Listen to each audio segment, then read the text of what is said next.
വിഷ്ണുശാലിനിയുടെ ഇന്നത്തെ എപ്പിസോഡിൽ ആ ഗോഡൗണും പരിസരവും ഒക്കെ നോക്കിയിട്ട് ശ്രീരഞ്ജിനി പറയുകയാണ്, ആംബിയൻസ് ഒക്കെ കൊള്ളാം, സിനിമയിലും സീരിയലിലും ഒക്കെ കാണുന്ന പോലുള്ള സെറ്റപ്പ് ഒക്കെ ഉണ്ട് എന്ന് പറയുകയാണ്. അന്നേരം കഥയോ, ഞാൻ അത് നുണയൊന്നും പറയുകയല്ല, വിഷ്ണു ശാലിനിയാണ് എന്നെ തട്ടിക്കൊണ്ട് വന്നപ്പോൾ ഇവിടെ ഉണ്ടായിരുന്നു, വിഷ്ണുവേട്ടൻ ഇപ്പോൾ വരുമെന്നാണ് പറയുന്നത്, എനിക്ക് നീതി വേണം എന്നൊക്കെ അങ്ങ് പറഞ്ഞ് സുസ്മിത തർക്കിക്കുകയാണ്. അന്നേരം തട്ടിക്കൊണ്ട് വന്നവരെ കണ്ടാൽ നിനക്ക് തിരിച്ചറിയാമോ ചോദിക്കുമ്പോൾ അവരെ ഞാൻ മുമ്പൊന്നും കണ്ടിട്ടില്ല, അതെ അവർ കളിച്ചുകൊണ്ടിരുന്ന ചീട്ടാണ് െന്നൊക്കെ പറഞ്ഞ് ആ തറയിൽ കിടക്കുന്ന ചീട്ടൊക്കെ കാണിക്കുന്നുണ്ട്.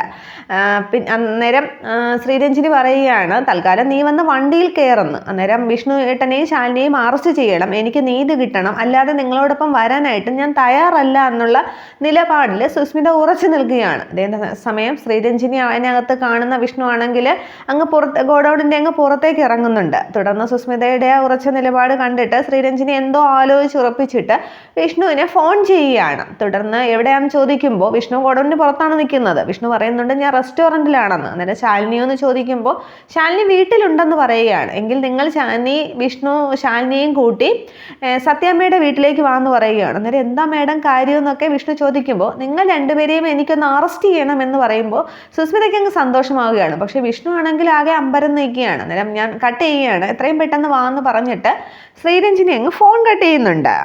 തുടർന്ന് ശ്രീരഞ്ജിനി മതിയോ എന്നിങ്ങനെ സുസ്മിതയോട് ചോദിക്കുകയാണ്. അന്നേരം നിങ്ങൾ എന്നെ പരിഹസിക്കുകയാണോ, ഞാൻ ഒരു കൃത്യമായ നീതിയാണ് ചോദിച്ചിരുന്നത്, ഐ ആം എ വിക്റ്റിം എന്നൊക്കെ പറയുമ്പോൾ ഒന്ന് അടങ്ങ് എൻ്റെ ഇതേ എന്ന് പറഞ്ഞിട്ട് സുസ്മിതയുടെ തോളിലേക്ക് ഇങ്ങനെ കൈവയ്ക്കുകയാണ്. ഒരു കൊലപാതകം ഉണ്ടായാലും മതിയായ തെളിവുകളില്ലെങ്കിൽ അവരങ്ങ് ഊരിപ്പോവും. ഇപ്പോൾ വിഷ്ണുവും ശാലിനിയും കൂടി നിന്നെ തട്ടിക്കൊണ്ട് വന്നിട്ട് ഇവിടെ ഇരുന്ന് വട്ടം കൂടിയിരുന്ന് ചീട്ട് കളിക്കുകയായിരുന്നു എന്നും പറഞ്ഞ് ഞാൻ അവരെ അറസ്റ്റ് ചെയ്യാനായിട്ട് പറ്റുമോ, എൻ്റെ ജോലി വരെ തെറിച്ചു പോവും, അതുകൊണ്ട് നമുക്കൊരു കോംപ്രമൈസിൽ എത്തുന്നതല്ലേ നല്ലത് എന്നൊക്കെ പറയും. ആ തോളി പിടിച്ചിങ്ങനെ പറയുമ്പോൾ രോഹിത്തിന്റെ കൊലപാതകമാണ് ഉദ്ദേശിക്കുന്നത് എന്നൊക്കെ സുസ്മിതയ്ക്ക് മനസ്സിലാവുന്നുണ്ട്. അന്നേരം സുസ്മിത ഒന്നടങ്ങുകയാണ്. ശരി വാ നമുക്ക് പോകാമെന്നും പറഞ്ഞ് സുസ്മിതയും കൂട്ടുകയാണ് ശ്രീരഞ്ജിനിയെ. ഇതേ സമയം ശാരദാമ്മ നാട്ടിലെത്തുന്നുണ്ട്. സ്റ്റേഷനിൽ പോയി ആ കേസിൻ്റെ ഭാഗമായിട്ട് ഒപ്പിട്ടൊക്കെ കൊടുക്കുകയാണ്. അത് സ്റ്റേഷന് പുറത്ത് നിന്നാണ്, ചന്ദ്രബോസാണ് അവിടുത്തെ സിഐയുടെ റൂമിന് പുറത്ത് നിന്നാണ് ഇതെല്ലാം ഒപ്പിടുകയൊക്കെ ചെയ്യുന്നത്. അന്നേരം ഇനി വരേണ്ടി വരില്ല എന്നൊക്കെ കോൺസ്റ്റബിളിനോട് ചോദിക്കുമ്പോൾ ഇല്ല തീർപ്പായി എന്നൊക്കെ ഒരു ശാരദാമ്മയെന്ന് വിളിച്ച് വലിയ കാര്യമായിട്ടാണ് കോൺസ്റ്റബിൾ സംസാരിക്കുന്നത്. ഇതേ സമയം ചന്ദ്രബോസിന് ഒരു ഫോൺ വരുന്നുണ്ട്, ഏതോ കുട്ടിയെ തട്ടിക്കൊണ്ട് പോയി, അപ്പോൾ എല്ലാ സ്റ്റേഷൻ പരിധിയിലും പരിശോധന വേണമെന്നും പറഞ്ഞ് പോലീസുകാരൊക്കെ ആയിട്ട് ചന്ദ്രബോസ് പുറത്തേക്ക് ഇറങ്ങുകയാണ്. അന്നേരം ശാരദാമ്മയെ ശ്രദ്ധിക്കുന്നില്ല. തുടർന്ന് ചന്ദ്രബോസ് ജീപ്പിലേക്ക് കയറാനായിട്ട് തുടങ്ങുമ്പോൾ ശാരദാമ്മയെ കാണുകയാണ്. അന്നേരം ചന്ദ്രബോസ് എന്ന് എവിടെയോ പരിചയം കണ്ട പോലെ ഓർത്തിട്ട് എന്താ കേസ്, എന്താ സംഭവം എന്നും പറഞ്ഞ കോൺസ്റ്റബിളിനോട് തിരക്കുകയാണ് ശാരദാമ്മയുടെ അടുത്തേക്ക് വന്നിട്ട്. അന്നേരം ഇതൊരു കള്ള കേസായിരുന്നു, ഒരു സ്വർണ്ണാഭരണ കേസ്. കുടുംബവഴക്കിൻ്റെ ഭാഗമായിട്ട് സുസ്മിത എന്ന് പറയുന്ന പെൺകുട്ടി പരാതി തന്നതാണ്, പക്ഷേ അതൊരു കള്ള കേസായിരുന്നു, പരാതി പിൻവലിക്കുകയും ചെയ്തു. അർജുൻ ശങ്കർ ആണ് വക്കീലാണ് എന്നൊക്കെ കാര്യങ്ങൾ പറയുന്നുണ്ട്. അന്നേരം നിങ്ങളെ ഞാൻ എവിടെയോ കണ്ടിട്ടുണ്ടെന്ന് പറഞ്ഞിട്ട് പേരൊക്കെ ചോദിക്കുകയാണ്. അന്നേരം ശാരദ എന്ന് പറയുന്നുണ്ട്. അന്നേരമാണ് ചന്ദ്രബോസ് അന്ന് അയച്ച ഫോട്ടോയിൽ ശാരദാമ്മയെ കണ്ടത് ചന്ദ്രബോസ് ഓർക്കുന്ന, ബുള്ളറ്റ് വിജയൻ അയച്ച ആ ഫോട്ടോയിൽ. അന്നേരം സുസ്മിത എന്നിങ്ങനെ മനസ്സിൽ പറയുമ്പോൾ ശാരദാമ്മയാണെങ്കിൽ ആകെ പേടിച്ചിരിക്കുകയാണ് ചന്ദ്രബോസിൻ്റെ ഈ ഭാവവും സംസാരവും ഒക്കെ കണ്ടിട്ട്. തുടർന്ന് എനിക്ക് പോകാമല്ലോ എന്ന് ചോദിക്കുമ്പോൾ തിരക്കിടാതെ എന്നിങ്ങനെ പറയുകയാണ്. അതേസമയം വെയിറ്റ് ചെയ്യുന്ന പോലീസുകാർ സാർ പോകണ്ടേ, ചെക്കിങ്ങിന് പോകണ്ടേ ചോദിക്കുമ്പോൾ നിങ്ങൾ പോയാൽ മതി എന്ന് പറയുകയാണ്. അന്നേരം സാറില്ലാതെ ഞങ്ങൾ എങ്ങനെ പോകും ചോദിക്കുമ്പോൾ എല്ലാ സ്റ്റേഷൻ പരിധിയിലും ചെക്കിങ് നടക്കുമ്പോൾ കാറിൽ കുട്ടിയും കൊണ്ട് നെഞ്ചും വിരിച്ചു പോകാനായിട്ട് അത്ര മണ്ടന്മാരൊന്നും അല്ലല്ലോ കള്ളന്മാര്, നിങ്ങൾ പോയാൽ മതി, കോമാളി വേഷം കെട്ടാനായിട്ട് സർക്കിളിൻ്റെ യൂണിഫോം അവിടെ വേണ്ട എന്നിങ്ങനെ പറഞ്ഞ് അവരെ അങ്ങ് പറഞ്ഞു വിടുകയാണ്. തുടർന്ന് ശാരദാമ്മ അങ്ങ് പേടിച്ച് നിൽക്കുമ്പോൾ ഈ കോൺസ്റ്റബിള്, ശാരദാമ്മ ഒപ്പിട്ട് കൊടുത്ത കോൺസ്റ്റബിൾ പറയുന്നുണ്ട് അർജുൻ ശങ്കർ വക്കീലാണ്, എല്ലാം പിൻവലിച്ചു എന്ന് പറയുമ്പോൾ പഴയ കേസ് കുത്തിപ്പൊക്കാനുമല്ല ശാരദാമ്മ, എനിക്ക് നിങ്ങളൊന്ന് പരിചയപ്പെടാനാണ്, അകത്തേക്ക് വാ എന്ന് ചന്ദ്രബോസ് വിളിക്കുകയാണ്. തുടർന്ന് ശാരദാമ്മ ഓഫീസിനകത്തേക്ക് വരുമ്പോൾ ഇരിക്കാനൊക്കെ പറയുന്നുണ്ട്. ചന്ദ്രബോസ് വളരെ മാന്യമായിട്ട് ചിരിച്ചുകൊണ്ടൊക്കെയാണ് ഇടപഴകുന്നത്. അന്നേരം വേണ്ടാന്ന് പറയുമ്പോൾ ശാരദാമ്മ നിൽക്കുന്നുണ്ട്, എന്നിട്ട് ഇരിക്കാനൊന്ന് ചെറുതായിട്ടൊന്ന് ദേഷ്യപ്പെട്ട് പറയുന്നുണ്ട്. തുടർന്ന് കുറേ നേരം ഇരുന്ന് മുഷിയുമ്പോൾ ശാരദാമ്മ എന്താന്ന് ചോദിക്കുന്നുണ്ട്. ആ സമയത്തിനുള്ളിൽ ചന്ദ്രബോസ് ആ ഫോട്ടോ ഒന്നുകൂടി സൂം ചെയ്ത് നോക്കുകയായിരുന്നു, മുന്നിലിരിക്കുന്നത് ആ ഫോട്ടോയിൽ കണ്ട സ്ത്രീയാണ് എന്ന് ഉറപ്പ് വരുത്താനായിട്ട്. അന്നേരം സുസ്മിതയും ശാരദാമ്മയും തമ്മിൽ എന്താ പ്രശ്നവും ചോദിക്കുന്നുണ്ട്. അന്നേരം ആ കേസൊക്കെ ഒത്തീർപ്പായല്ലോ എന്ന് ചോദിക്കുകയാണ്. അന്നേരം നമ്മൾ ജനമൈത്രി പോലീസാണ്, ആളുകൾ തമ്മിൽ വഴക്കുണ്ടാകാതിരിക്കാനാണ് ഞങ്ങൾ നോക്കുന്നത്, അതിൻ്റെ ഒരു ഭാഗമായിട്ടാണ് ചോദിക്കുന്നത് എന്നൊക്കെ പറയുമ്പോൾ എനിക്ക് സുസ്മിതയോട് പിണക്കമൊന്നുമില്ല എന്ന് ശാരദാമ്മ പറയുകയാണ്. എങ്കിൽ പിന്നെ എന്തിന് കള്ളക്കേസ് കൊടുത്തു?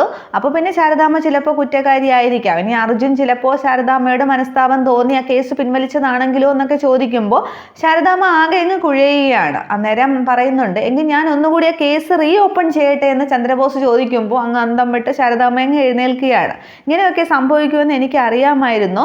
ആ സുസ്മിതയ്ക്കും അവളുടെ അച്ഛനുമൊക്കെ പോലീസിലൊക്കെ വളരെ സ്വാധീനമുള്ള ആൾക്കാരാണ് എന്ന് പറയുമ്പോൾ അത് ശാരദാമ്മ എനിക്കെതിരെ ഒരു ആരോപണമല്ലേ എന്ന് ചോദിക്കുകയാണ്. അന്നേരം അങ്ങനെയൊന്നുമല്ല സാറേ, അവരൊക്കെ വിചാരിച്ചാൽ എന്തും നടക്കും.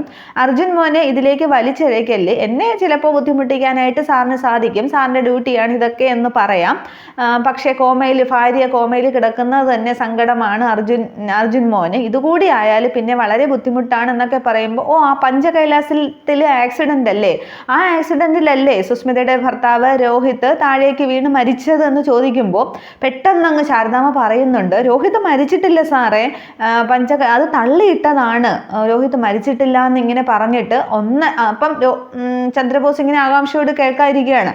പെട്ടെന്നാണ് ശാരദാമ്മ ആ ടേബിളിലിരിക്കുന്ന നെയിം ബോർഡ് ശ്രദ്ധിക്കുന്നത്, ചന്ദ്രബോസ് CA എന്നുള്ളത്. തുടർന്ന് ആ ഷർട്ടിൻ്റെ അതിൽ നെയിം ബോർഡ് നോക്കുമ്പോൾ ചന്ദ്രബോസ് എന്ന് കാണുമ്പോൾ ശാരദാമ്മ അങ്ങ് പേടിക്കുകയാണ്. അന്നേരം ശാരദാമ്മ ഓർക്കുന്നുണ്ട്, അന്ന് ആ ചാച്ചിയമ്മയുടെ കുടിയിൽ വെച്ച് ബുള്ളറ്റ് വിജയൻ സംസാരിക്കുമ്പോൾ ബോസ് സാറേ എന്ന് വിളിച്ച് സംസാരിച്ചതോർത്ത് ശാരദാമ്മ അങ്ങ് ആകെ പേടിക്കുകയാണെന്ന് വെച്ചാൽ രോഹിത് ജീവിച്ചിരിപ്പുണ്ടെന്ന് പറഞ്ഞും പോയി, ഇനി അത് തിരുത്താനും പറ്റില്ല, എന്ത് ചെയ്യണമെന്നറിയാതെ ശാരദാമ്മ അവിടെ നിന്നങ്ങ് വിഷമിക്കുകയാണ്.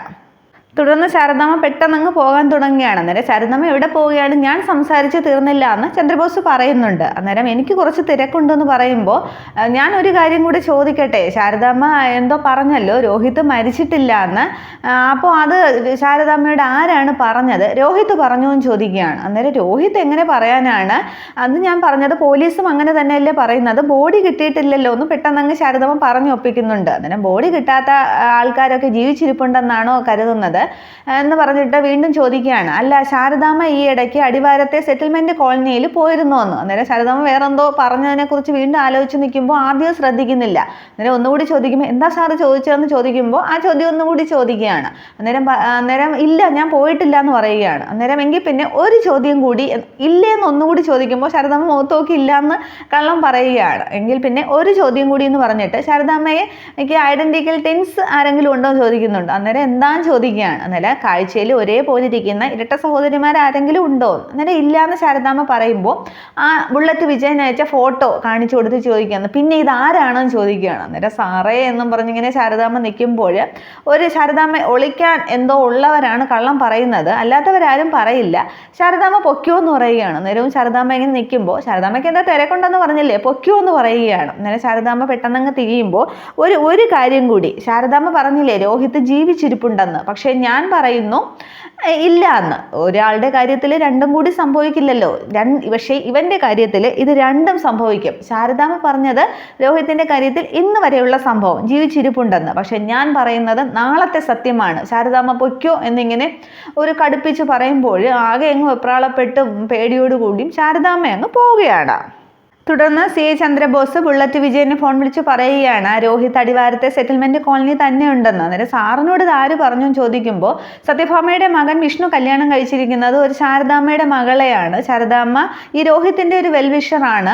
അവരുടെ മകളുടെ കാഴ്ച പോയിട്ട് അടിവാരത്ത് ആ കോളനിയിൽ ചികിത്സയ്ക്ക് വന്നിരുന്നു, അവരവിടെ ഉണ്ടായിരുന്നു. പക്ഷേ അവരൊന്നും വിട്ടു പറഞ്ഞില്ല, വേറൊരു കേസിനായിട്ട് വന്നതാണ്. ഒന്ന് പിടിച്ച് കുടഞ്ഞപ്പോൾ അവരെന്തൊക്കെയോ പറഞ്ഞു, പക്ഷെ അവരുടെ കണ്ണുകളിൽ നിന്നും രോഹിത് ജീവിച്ചിരിപ്പുണ്ട്, അവർ കണ്ടു എന്നത് ഞാൻ വായിച്ചെടുത്തു എന്ന് പറയുകയാണ്. അന്നേരം ഏത് കുടിയിലാണ് അവരുണ്ടായിരുന്നതെന്ന് ചോദിക്കുമ്പോൾ ഏതോ ഒരു രാജിയമ്മയുടെ കുടിയിലാണ്, താൻ എനിക്കെന്നൊരു സെൽഫി അയച്ചില്ലേ അതിൽ ആ സ്ത്രീ ഉണ്ടായിരുന്നു എന്ന് പറയുകയാണ്. അന്നേരം ബുള്ളറ്റ് വിജയൻ ഓർക്കുകയാണ്, ബുള്ളറ്റ് വിജയൻ ഒന്നുകൂടി കൺഫേം ആക്കട്ടെ എന്ന് പറയുമ്പോൾ എല്ലാം പെട്ടെന്ന് വേണമെന്ന് പറഞ്ഞ് ചന്ദ്രബോസ് ഫോൺ വയ്ക്കുന്നുണ്ട്.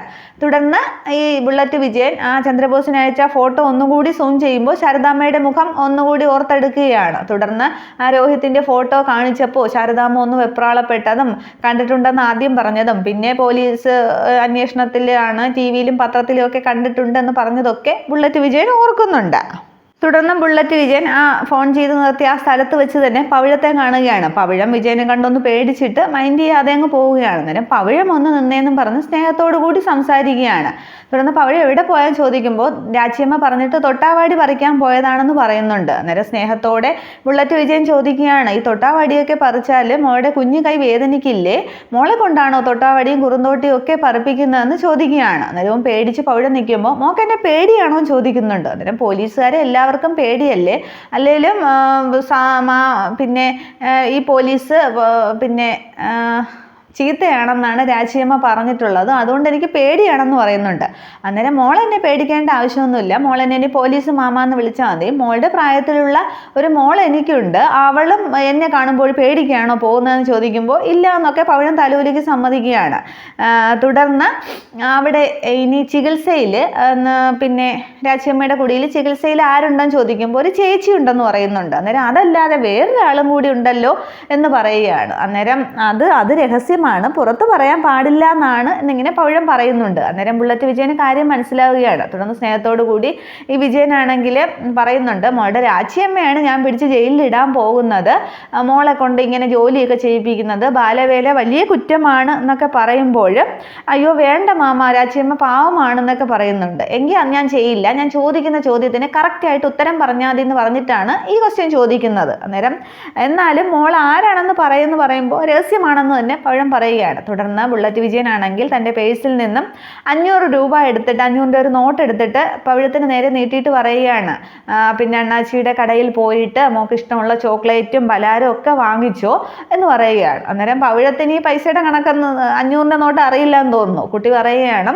മാമൻ എന്നെ പറ്റിക്കാനും നോക്കണ്ട, അത് ഞാൻ പറയണമെങ്കിൽ എനിക്ക് 100 രൂപ തരണമെന്ന്. അന്നേരം വിജയന് ചിരിക്കുകയാണ്. വിജയൻ അന്നേരം ആ 500 നോട്ട് അങ്ങ് തിരികെ വെച്ചിട്ട് 100 രൂപ പവിഴത്തിന് കൊടുക്കുന്നുണ്ട്.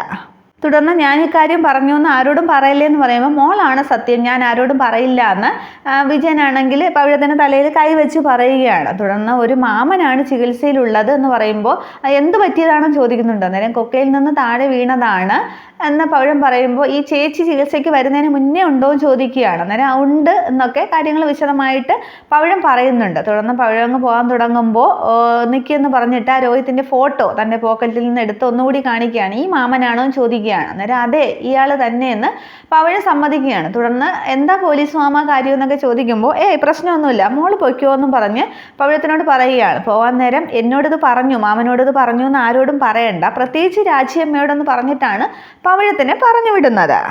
തുടർന്ന് ചന്ദ്രബോസിനെ വിളിച്ചിട്ട് ബുള്ളറ്റ് വിജയൻ പറയുന്നുണ്ട്, എല്ലാ കാര്യങ്ങളും ഉറപ്പിച്ചു കഴിഞ്ഞു, ഇന്ന് രാത്രി തന്നെ അത് സംഭവിക്കും. കോടമഞ്ഞും കാട്ടാനയും ഒക്കെ ഒന്നിച്ചിറങ്ങുന്ന രാത്രികളിൽ കുടികളിലെ നിലവിളിക്കൊന്നും ഇവിടെ ആരും ചെവി കൊടുക്കാറില്ല. മുമ്പേ ചത്തവൻ്റെ ശവം ഒന്നുകൂടി ഇവിടെ വീഴാൻ പോവുകയാണ് എന്ന് പറഞ്ഞ് പറയുന്നുണ്ട്. അന്നേരം ചന്ദ്രബോസിനും അങ്ങ് സന്തോഷമാവുകയാണ്. അത്രയുമേ ഇന്നത്തെ എപ്പിസോഡുള്ളൂ.